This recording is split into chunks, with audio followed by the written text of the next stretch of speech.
guys, this is my friend here, and he's going to solve a 2x2 Rubik's Cube. It's an Ishin, except he's on a trampoline, and he's going to be doing like front flips and back jumps, or whatever you call those.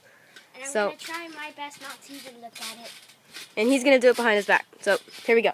Maybe. You ready? Well, actually, no. Let's go.